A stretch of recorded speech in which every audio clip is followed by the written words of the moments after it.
사람은 자기가 가지고 있는 틀을 깨뜨리기가 무척이나 어렵습니다. 정말 어렵습니다. 특히 자기가 가지고 있는 틀이 그 사람에게 신념이 되어버렸다면 그 다음부터는 진리냐 아니냐도 중요하지 않습니다. 남들이 다 틀렸다고 해도 그 틀을 결코 포기하려 하지 않습니다. 그만큼 사람 안에 형성되어 있는 틀이라는 것은 굉장히 강력한 것이고 삶에 지대한 영향을 끼치는 것이다. 이걸 우리가 인식할 필요가 있습니다. 유대인들에게도 뼛속까지 새겨진 아주 강력한 틀이 있었습니다.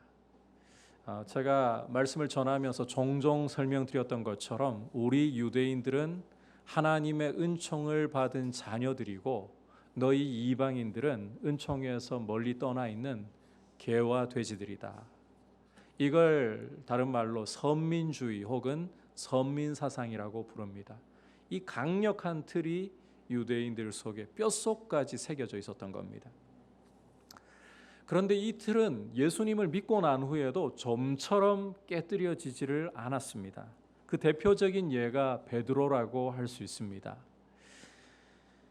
오순절 성령께서 강림하신 후에 성령을 받은 120명의 제자들은 성령이 말하게 하심을 따라서 당시 로마 제국의 각 지역의 방언들로서 하나님의 큰 일을 선포하기 시작했습니다. 이 소리를 듣고서 명절을 지키러 왔던 디아스포라 유대인들이 사람들이 놀라가지고는 제자들에게 몰려왔습니다. 물론 그들 가운데에 제자들을 보고서 세술에 취했다 이렇게 조롱하는 사람들도 있었습니다. 이렇게 모여든 무리를 보고서 베드로는 자리에 일어나서 이제 성령의 권능에 붙잡혀서 하나님의 말씀을 선포하는데 이 말씀이 이 성령의 능력에 사로잡힌 말씀이 얼마나 강력하게 사람들에게 역사했던지 그 자리에 모였던 사람들이 형제들아 우리가 어찌할꼬 부르짖기 시작했습니다. 이런 모습을 보면서 베드로는 그들을 이렇게 권면을 합니다. 함께 사도행전 2장 38절과 39절을 한 목소리로 읽어보겠습니다. 시작. 너희가 회개하여 각각 예수 그리스도의 이름으로 세례를 받고 죄 사함을 받으라. 그리하면 성령의 선물을 받으리니 이 약속은 너희와 너희 자녀와 모든 먼데 사람 곧 주 우리 하나님이 얼마든지 부르시는 자들에게 하신 것이라 하고. 자, 이 말씀을 보시면 회개하고 주 예수 그리스도의 이름으로 세례를 받으라. 그리하면 너희도 성령의 약속을 받으리니. 자, 그 다음에 베드로가 한 말을 우리가 주목해야 되는데 이 약속은 모든 먼데 사람 곧 하나님이 얼마든지 부르시는 사람들에게 다 주어질 수 있는 것이다. 성령의 약속은 아무리 먼 데 있어도 하나님이 그 사람을 부르시기만 한다면 다 받을 수 있는 것이다. 베드로가 이렇게 말을 했습니다. 이걸 좀 풀이하자면 이방인이라 할지라도 하나님이 불러주시기만 한다면 차별 없이 성령의 약속을 받을 수 있다. 이 의미였던 거예요. 하지만 정작 이 말을 하고 있는 베드로는 이 의미가 무엇인지를 깨닫지 못했던 것이 분명합니다. 왜냐하면 사도행전 10장에 이르기까지 베드로 안에도 유대인, 이방인이라는 이 틀, 이 벽이 흔들리지 않고 건재해 섰기 때문입니다. 이 벽에 이 틀의 균열이 드디어 일어나는 것을 베드로에게서 볼 수가 있는데 그게 언제냐? 하늘로부터 하나님이 환상을 보여주시고 이어서 고넬료에게서 온 사람을 따라가라. 성령께서 지시하시는 말씀을 듣고부터였습니다. 우리가 그 증거를 사도행전 10장 28절 29절에서 이렇게 읽을 수가 있습니다. 함께 보겠습니다.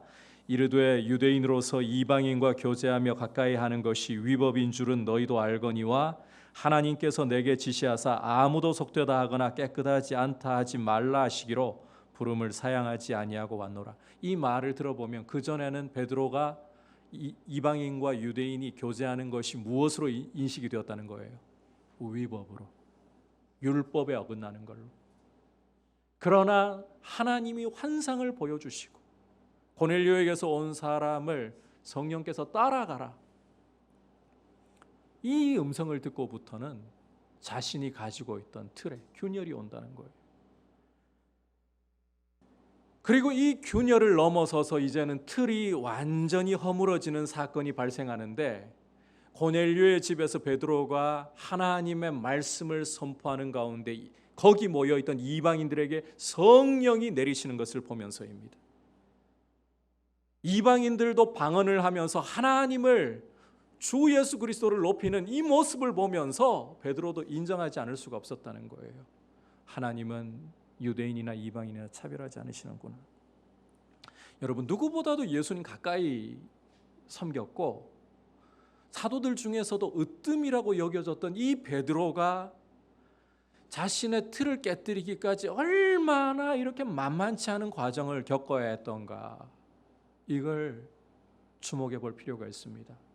이 정도로 사람 안에 형성되어 있는 틀이라는 것은 깨뜨린다는 것이 만만치 않은 일이고, 이 틀을 가지고 우리는 세상을 바라보고 사람들을 바라보고 심지어 하나님을 평가할 때도 많다라는 것을 알고 있어야 합니다.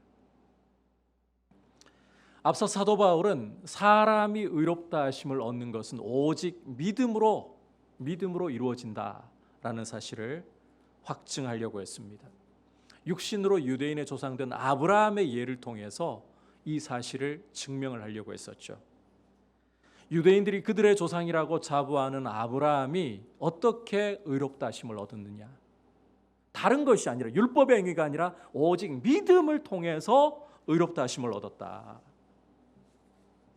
게다가 아브라함 못지않게 중요한 인물인 다윗 역시도, 이 다윗이 왜 중요하냐 하면 다윗 언약 때문에 그래요.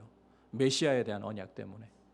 이 다윗까지도 어떤 복을 노래하느냐? 사람이 하나님의 은혜로 죄가 가리워진 복을 노래했단 말이에요.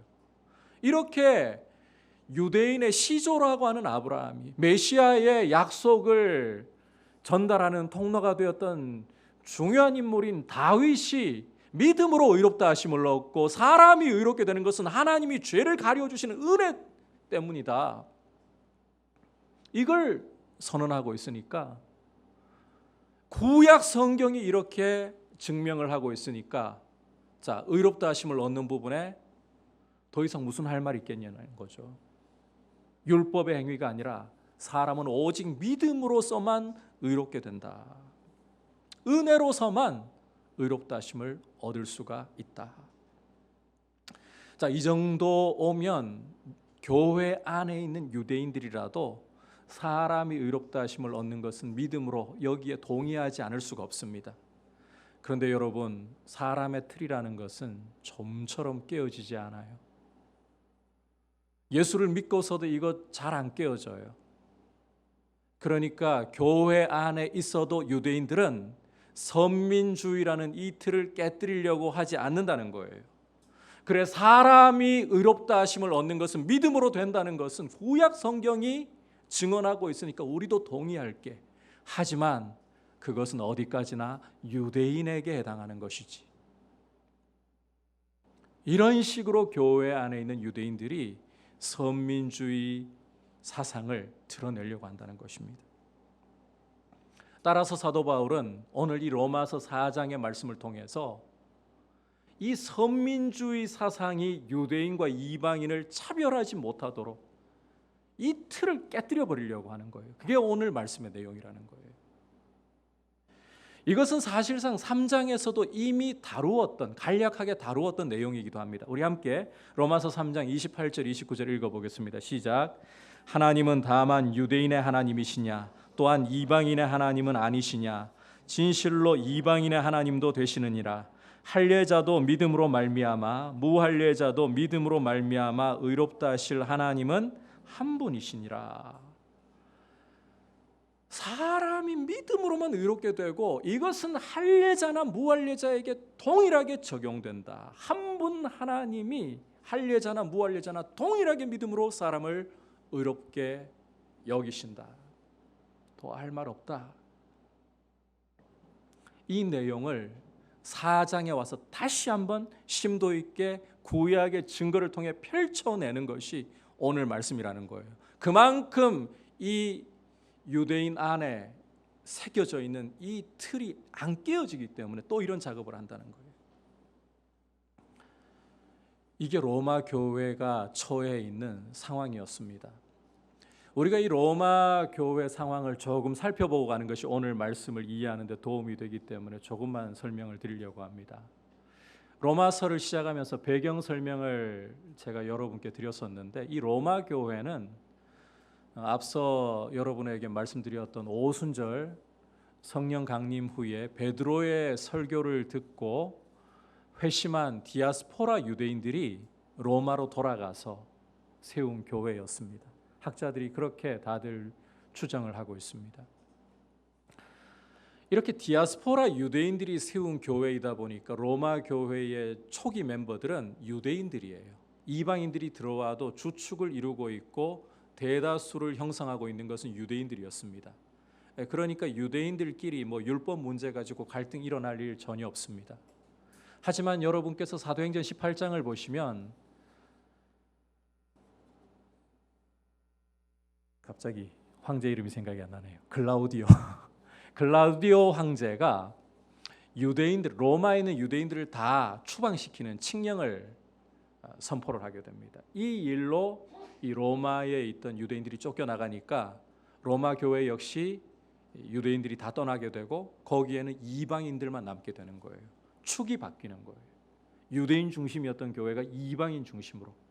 자, 그리고 이제 이 칙령이 해제되고 난 후에 유대인들이 다시 로마로 돌아와 가지고 교회에 와 보니까 원래는 유대인 중심이었는데 이제는 이방인 중심이라는 말이에요. 이전에 율법 문제 때문에 갈등할 것도 없던 게 그 율법을 상관하지 않는 이방인들과 함께 이렇게 지내면서 유대인들은 율법 중시하잖아요. 사사건건 부딪히기 시작하는 겁니다. 그래서 로마서 14장과 15장을 여러분께서 읽어보시면 이 율법 문제에 관해서 특히 먹는 문제에 대해서, 음식의 문제에 대해서 얼마나 이 유대인들과 이방인들 사이에 갈등이 심각했던가, 이런 갈등을 봉합하고 교회를 하나 되게 하고자 이 로마서를 기록한 중요한 목적이 있다는 겁니다. 자, 이렇게 음식을 먹는 문제를 가지고도 유대인과 이방인 사이에 으르렁거리면서 서로 갈등을 일으키고 교회가 깨어지고 있다면, 교회의 심장과도 같은 진리인 오직 믿음으로 의롭다 하심을 얻는다, 이 문제에서 유대인 이방인 간의 갈등이 벌어진다. 이건 걷잡을 수 없는 일입니다. 그래서 사도 바울은 유대인 안에 있는 이 선민주의 사상을 깨뜨리고 교회가 오직 믿음으로 의롭다 하심을 얻는, 여기에는 어떠한 차별도 없다는 것을 강조하기 위해서 오늘 말씀을 재차 사도 바울은 구약의 예를 들어서 증명하면서 말씀하고 있다는 것입니다. 이 점을 염두에 두고 오늘 우리가 이 말씀을 이해를 하고 보아야 한다는 거예요. 이제 9절 10절 말씀 함께 보도록 하겠습니다. 시작.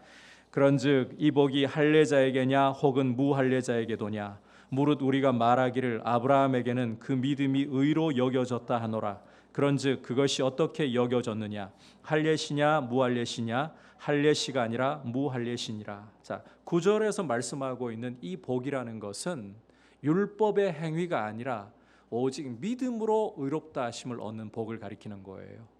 다윗이 앞서 노래했던 하나님이 은혜로 사람의 죄를 가려주시는 복을 이야기한다는 것입니다. 바울은 이 복이 할례자에게만, 자, 용어 설명을 하자면 할례자가 유대인이죠. 할례자에게만, 유대인에게만 적용되느냐, 아니면 무할례자, 무할례자는 이방인을 가리키죠. 이방인에게도 동일하게 적용되느냐. 앞서 살펴보았듯이 유대인들은 사람이 믿음으로 의롭다 하심을 얻는다는 사실까지는 인정하겠는데, 이 선민주의의 틀에 갇혀가지고 그래도 그건 유대인에게만 자꾸 이러고 싶어 했잖아요. 하지만 바울은 그게 아니라는 것을 이제 아브라함, 육신으로 유대인의 조상된 아브라함의 예를 가지고 다루기 시작하는데, 이 아브라함이 믿음으로 의롭다 하심을 받은 때가 언제냐, 이 때를 가지고서 증명을 하려고 하는 겁니다. 할례 받기 전에 의롭다 하심 얻었느냐, 할례 받은 후에 의롭다 하심을 얻었느냐. 그리고 바울은 즉답하기를 할례 받기 이전이다, 훨씬 전이다.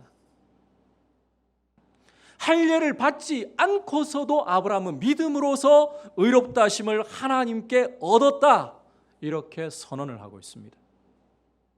실제 구약을 여러분께서 읽어보시면 창세기 15장 6절에서 아브라함이 하나님을 믿음에 이것을 그에게 의로 여기셨느니라, 이렇게 말씀을 하고 있습니다. 그리고 아브라함이 할례를 받은 것은 2장 넘어가서 17장에서 아브라함 99세 때 일입니다. 이 창세기 15장과 17장까지의 우리가 성경을 읽으면 그저 한 챕터 넘어가는 거지만, 종이 한 장 고장 넘어가는 것이지만 그 사이의 세월이 최소 14년이에요. 창세기 16장 끝에 보시면 아브라함이 하갈을 통해 가지고 이스마엘을 낳았던 때가, 그 나이가 86세라고 기록을 하거든요. 그리고 17장 가서 할례의 언약을 받았던 때가 아브라함이 99세라고 말하거든요. 그리고 이스마엘이 하갈에게 임신되기 훨씬 이전에 15장 말씀이 주어졌단 말이에요. 그러니까 이 믿음으로 의롭다 하심을 선언받은 때로부터 이 할례까지 최소 14년 이상의 시간이 흘러갔다는 말입니다. 그런데 무슨 할례를 받아가지고 의롭다 하심을 얻었다라고 할 수 있느냐? 할례 받기도 훨씬 전에 아브라함은 믿음으로 의롭다 하심을 얻은 것 아니냐? 이 증거가 굉장히 중요한데요, 그 이유를 11절과 12절에서 바울은 이렇게 설명합니다. 함께 읽어보겠습니다. 시작.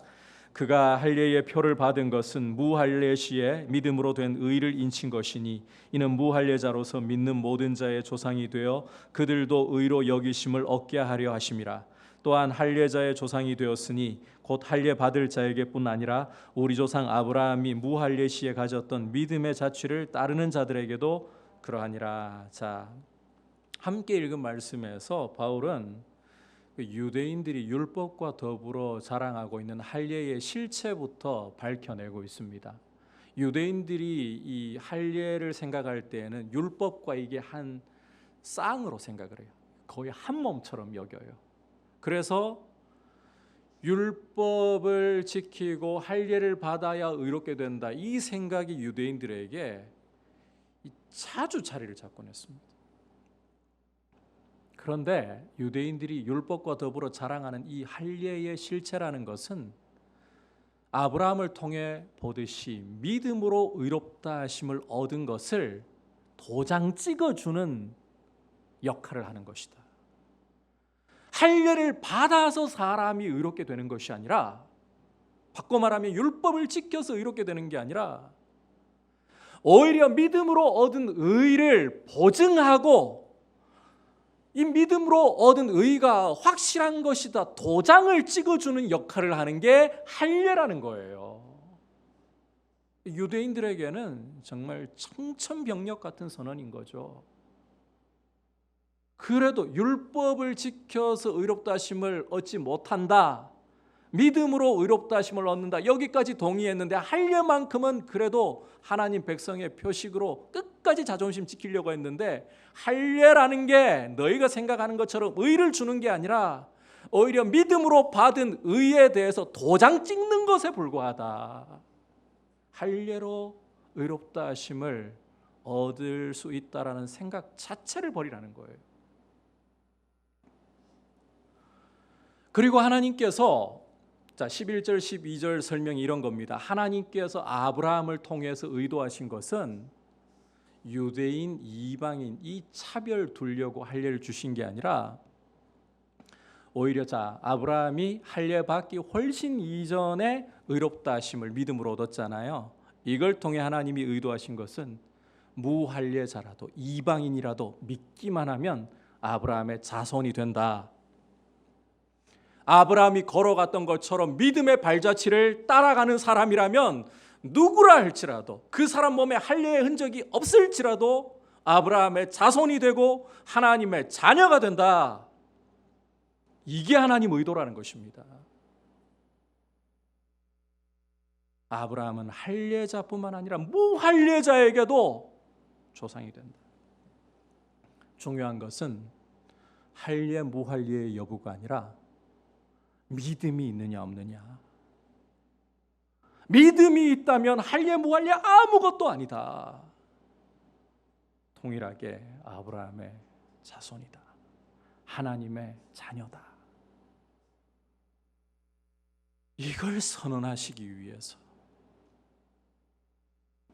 그래서 이제 사도 바울은 13절 14절에서 다시 한번 쐐기를 박으면서 이런 결론을 내리게 됩니다. 같이 13절 14절 읽어보겠습니다. 시작. 아브라함이나 그 후손에게 세상의 상속자가 되리라고 하신 언약은 율법으로 말미암은 것이 아니요 오직 믿음의 의로 말미암은 것이니라. 만일 율법에 속한 자들이 상속자면 믿음은 헛것이 되고 약속은 파기되었느니라. 여기 용어 좀 설명이 필요한데 세상의 상속자가 되리라. 이 세상의 상속자가 된다는 것은 1차적인 의미는 가나안 땅을 기업으로 얻는다. 구약을 읽어보시면 그거 아실 수 있잖아요. 그런데 본질적인 의미는 하나님 나라를 상속한다는 말이에요.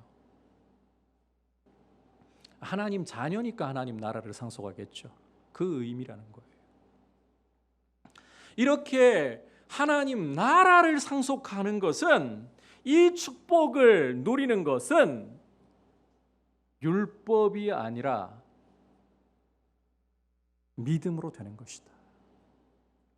갑자기 지금 할례 이야기하다가 율법으로 넘어왔죠. 앞서 제가 설명드렸잖아요. 유대인들에게 율법과 할례는 한 몸과 같다고.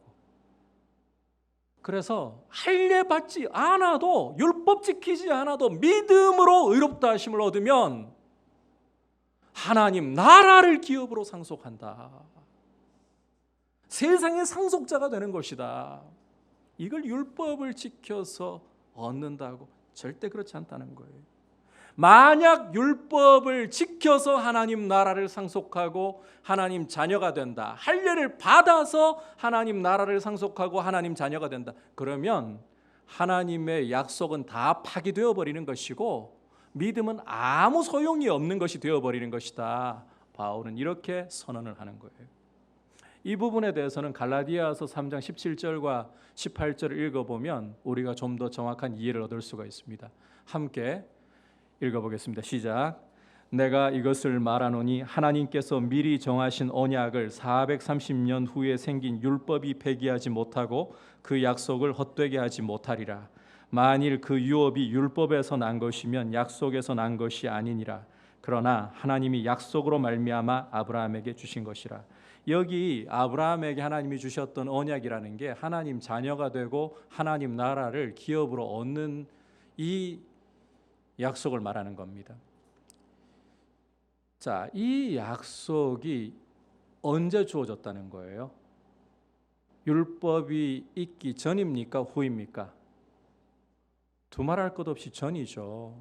이 약속을 주시고 최소한 430년이 흘러서야 율법이 출애굽한 이스라엘에게 시내산에서 주어지게 된 것입니다.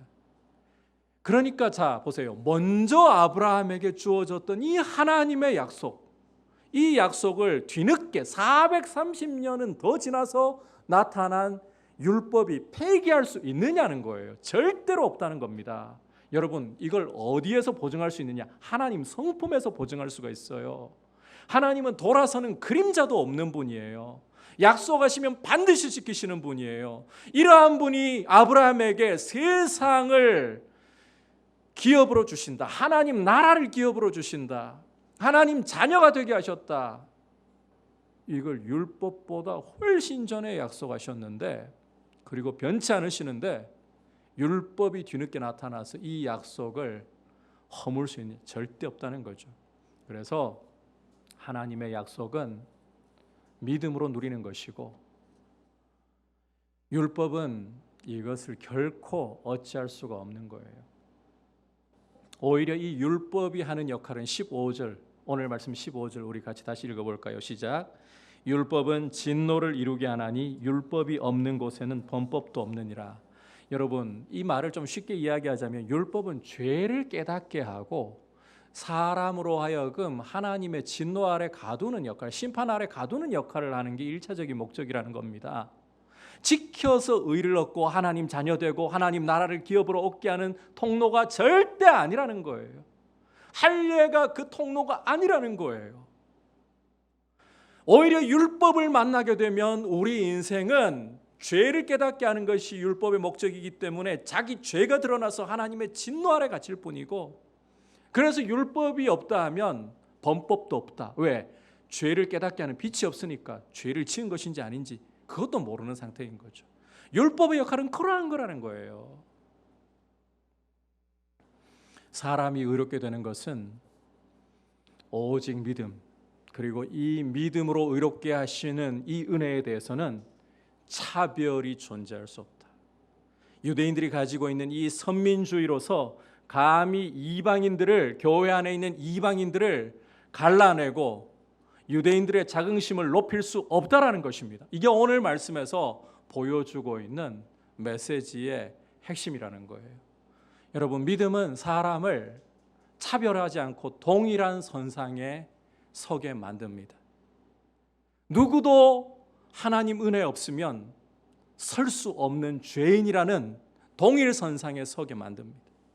아무리 많은 돈을 가지고 있어도 돈 많은 죄인일 뿐이고, 아무리 많은 권력과 힘을 가지고 있어도 권력과 힘을 가진 죄인일 뿐이고, 그러하기에 동일하게 우리 주 예수 그리스도의 십자가의 보혈의 은혜로만, 이 보혈의 공로를 믿음으로서만 의롭게 된다. 이 동일 선상에 세워버리는 거예요. 믿음은 사람을 외모로 취하지 않아요. 사람을 하나님 앞에 차별하지 않는 것이 믿음의 특징이라는 것입니다. 그리고 믿음은 잘못된 틀을 깨뜨리게 하는 것입니다. 오늘 우리가 이 말씀을 통해서 우리 안에 있는 틀을, 우리 안에 세워져 있는 잘못된 벽들을 돌아보고 허물려고 결단하고 하나님 앞에 우리 자신을 드리는 모습을 가질 수 있기를 바랍니다. 여러분, 우리가 이 자리에 오면서까지 우리 안에 틀이 없다는 것은 절대 있을 수가 없는 불가능한 일입니다. 우리는 태어나면서부터 틀 속에서 시작합니다. 아담이라는 우리 조상의 피를 물려받아서 죄인이라는 틀 속에서 시작하고, 그 죄성 가운데에서 우리의 부모님으로부터 우리가 거치며 자라왔던 모든 사회의 이 모든 만남 속에서, 과정 속에서 우리의 틀을 형성하면서 자라왔습니다. 그 틀을 가지고서 사람을 대하고, 그 틀을 가지고서 하나님을 대하고, 그 틀을 가지고서 세상을 살아가고 있는 겁니다. 틀 없이 살아가는 사람은 아무도 없습니다. 그런데 중요한 것은 내가 가지고 지금까지 형성해 왔던 이 틀이, 혹자는 이런 틀에 대해서 용어를 세계관이라고도 사용하기도 합니다. 이런 세계관이 과연 옳은 것이냐? 우리는 질문을 던져야 되는 거예요. 내가 가지고 살아가고 있는 이 틀이, 내가 세상을 파악하고 사람들을 바라보고 있고 하나님을 대하고 있는 이 틀이 성경적이냐 복음적이냐고 물어야 되는 거예요. 지금 우리 한국 교회 안에는 어떤 틀이 굉장히 유행을 하고 있는가 하면 카톡 신앙, 카톡으로 전달되고 있는 유언비어들을 통해 가지고 마치 그것을 하나님 말씀인 양 유튜브를 통해서 조회수가 올라가고 사람들이 많이 몰리면 검증도 되지 않았음에도 불구하고 그것이 진리이냐? 그렇게 한국 교회의 틀을 형성해 가고 있는 흐름들이 굉장히 강합니다. 제가 이 부분은 확신 있게 말씀드릴 수 있는 부분인데 아무리 유명한 목사님이라 할지라도 아무리 어떤 분야의 전문 사역자라 할지라도 그분들이 성경에서 벗어나서 말한 어떠한 틀이든 그것은 무시하셔도 됩니다. 유명세에 속지 마세요. 전문성이라는 것에 여러분을 그냥 내어 던지지 마십시오. 실제로 우리 한국교회 흐름 안에 보시면 유명한 어느 목사님이 이렇게 말씀하더라. 그걸로 신앙의 틀을 형성해 가고 있는 분들이 있어요. 전문성 때문에 그런 틀을 형성하고 있는 분들이 있어요. 교회들이 여러 수많은 교회들이 이렇게 계속해서 전통으로 지켜왔기 때문에 이것이 옳다라고 틀을 형성하고 있는 경우도 있어요. 그런데 여러분, 우리는 여기에 질문을 던져야 되는 겁니다. 제가 뭔가 대단한 사람이어서 이런 이야기를 하려고 하는 거 아닙니다. 저도 마찬가지입니다. 여러분, 우리가 서 있는 이 개혁주의의 전통이 바로 그거예요. 이 개혁주의라는 말은 성경을 통해서 끊임없이 개혁한다는 거예요. 칼빈을 우리가 왜 위대한 신학자라고 종교개혁자로서도 위대하다고 평하느냐? 그가 남들보다 성경 해석이 탁월하고 뛰어나고 그런 면도 있죠. 하지만 그보다 더 중요하게 여기는 것은 칼빈의 종교개혁의 구호가 솔라 스크립처라, 오직 성경으로였어요. 여러분, 우리가 가지고 있는 성경은 베드로후서 1장 19절과 20절에서도 말씀을 하고 있지만 귀로 들리는, 눈으로 예수님의 영광을 본 그것보다도 더 확실한 예언이다. 성경의 권위를 넘어설 수 있는 어떤 것도 없습니다.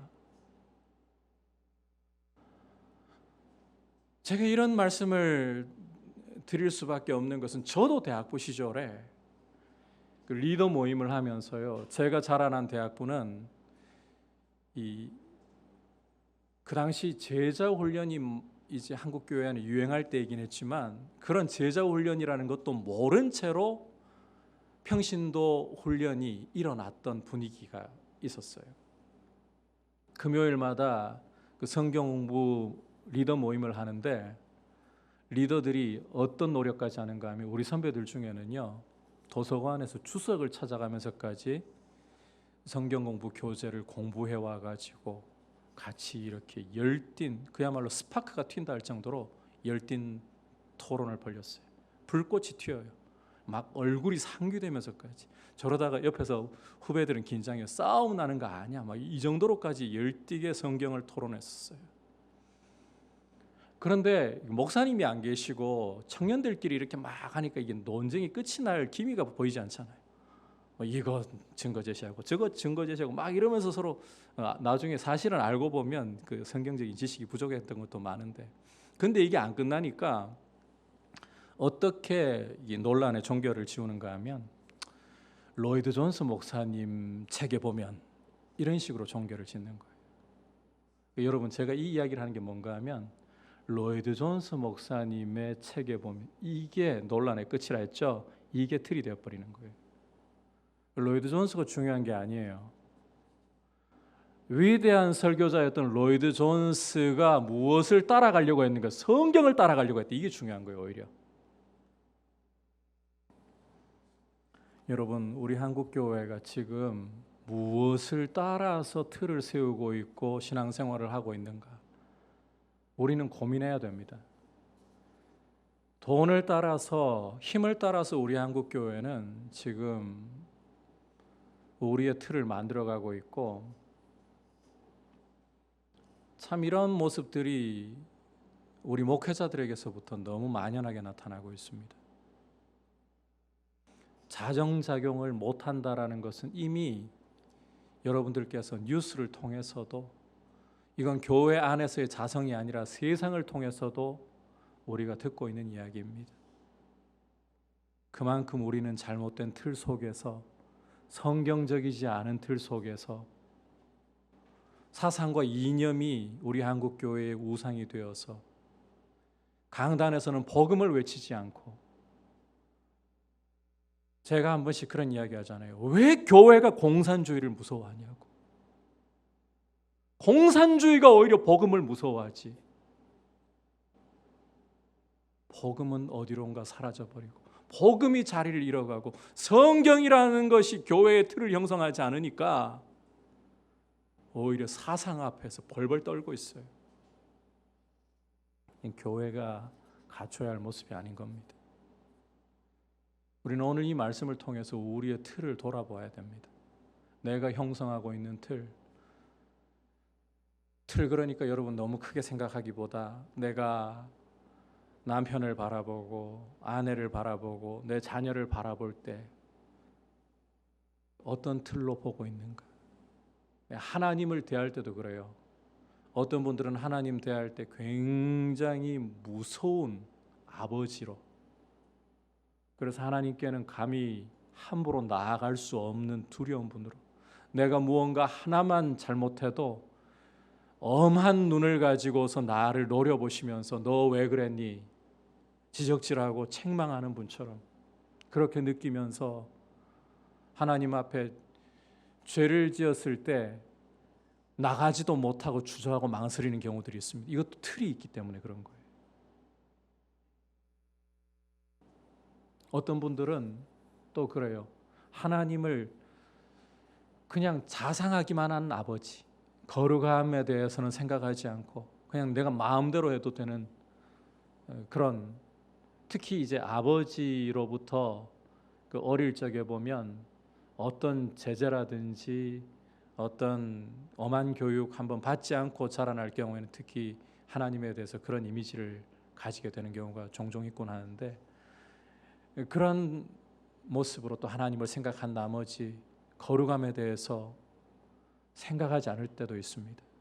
여러분, 이러한 것들이 틀이에요. 틀. 이러한 틀을 성경으로 깨뜨리면서 우리는 성경을 통해 우리의 틀을 세워가야 되는 겁니다. 여러분, 단언하건대 성경을 따라서 우리의 틀을 형성해가지 않으면 이 죄성을 가지고 있는 우리는 우리 주변의 세상의 유혹을 따라서, 마귀의 유혹을 따라 우리의 욕심이 이끄는 대로 틀을 만들어가게 됩니다. 그리고 끊임없이 말씀을 따라 개혁하지 않으면 우리는 편안함을 추구합니다. 주님을 닮아가기를 추구하기보다 편안함을 추구합니다.